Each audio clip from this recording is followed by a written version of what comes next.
Hi hello friends, welcome my channel Sri cooking சமையல் easy.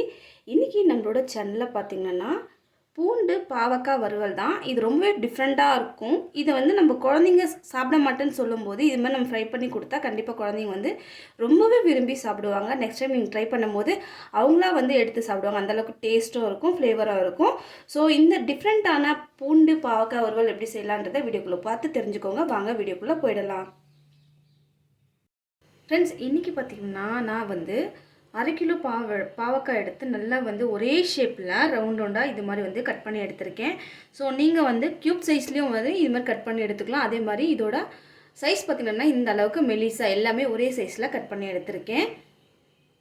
இந்த பாவக்காய் ரெசிபி பார்த்திங்கன்னா நம்ம ரொம்பவே டிஃப்ரெண்ட்டாக செய்ய போகிறோம். ஸோ ஃபஸ்ட் ஒரு மிக்சிங் பவுல் என்கிட்ட இருக்கிறத நான் எடுத்துக்கிட்டேன். கொஞ்சம் அகலமாக வேணும். இப்போ இந்த அரை கிலோ பாவக்காவை நான் அதில் அப்படியே சேர்த்துக்கோங்க. ஒரு மீடியம் சைஸு பூண்டை எடுத்து அதோட ஸ்கின்னை ரிமூவ் பண்ணாமல் அழகாக இது மாதிரி நல்லா மசிச்சு மிக்சியில் போட்டு மசிச்சு எடுத்துக்கோங்க. இதுதான் இந்த பாவக்காவோட டேஸ்ட் கொடுக்கக்கூடிய ஒரு டிஃப்ரெண்ட்டான ரெசிபின்னு சொல்லலாம். ஸோ உங்களுக்கு பாவக்காய்க்கு நான் அரை கிலோவுக்கு ஒரு மீடியம் சைஸ் பூண்டு எடுத்து அது ஃபுல்லாகவே அப்படியே போட்டிருக்கேன். ஸோ நீங்களும் அதே மாதிரி நீங்கள் எவ்வளோ பாவக்காய் எடுத்துருக்குறீங்களோ அதுக்கேற்ற மாதிரி எடுத்துக்கோங்க.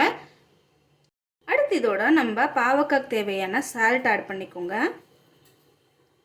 இப்போ இதோட அரை ஸ்பூன் போல் மஞ்சள்தூள் சேர்த்துக்கோங்க. அரை ஸ்பூன் போல் தனி மிளகாய் தூள்.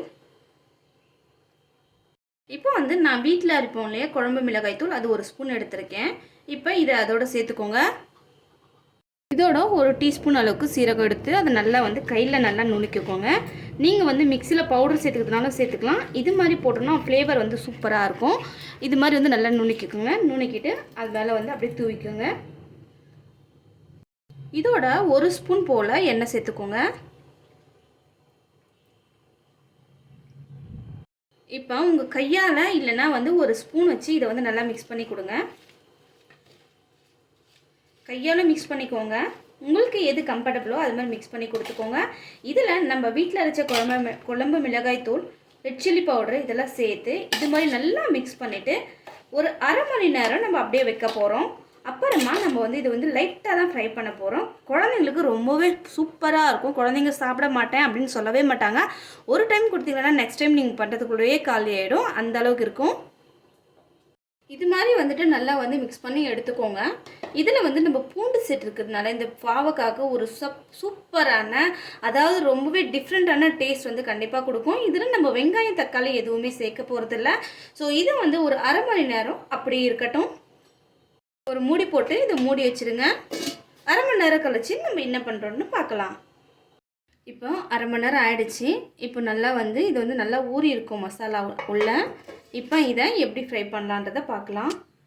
இப்போ கடாய் வச்சுருக்கேன். கடாய் நல்லா சூடு ஏறினோடனே நம்மளுக்கு தேவையான அளவு எண்ணெய் சேர்த்துக்கோங்க. இப்போ எண்ணெய் சூடானோடனே நம்ம பாவக்காய் மிக்ஸ் பண்ணிக்கிறத அப்படியே அதில் சேர்த்துக்கோங்க. இப்போ அதை அப்படியே நம்ம ரோஸ்ட் பண்ண ஆரம்பிக்கணும்.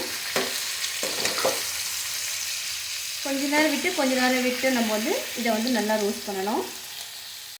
நம்ம இப்படி ரோஸ்ட் பண்ணும்போது அந்த பூண்டோட ஃப்ளேவர் பார்த்திங்கன்னா ரொம்பவே சூப்பராக இருக்கும். ஸோ இது மாதிரி நல்லா அப்பப்போ கொஞ்சம் கொஞ்சமாக திருப்பி விட்டு நல்லா ஃப்ரை பண்ணுங்கள். இப்போ இது ஒரு பாதி வதன அப்புறம் இதில் 3 ரெட் சில்லி நல்லா இது மாதிரி பிச்சு போட்டுக்கோங்க. போட்டுட்டு இதையும் நல்லா மிக்ஸ் பண்ணி கொடுங்க இதோட. இப்போ இதோட அடுத்து ஒரு கொத்து கருவேப்பிலை நல்லா வாஷ் பண்ணி நான் ஃப்ரிட்ஜில் ஸ்டோரேஜ் பண்ணி வச்சுருந்தேன். அதை அப்படியே இப்போ நம்ம மிக்ஸ் பண்ணிக்கலாம்.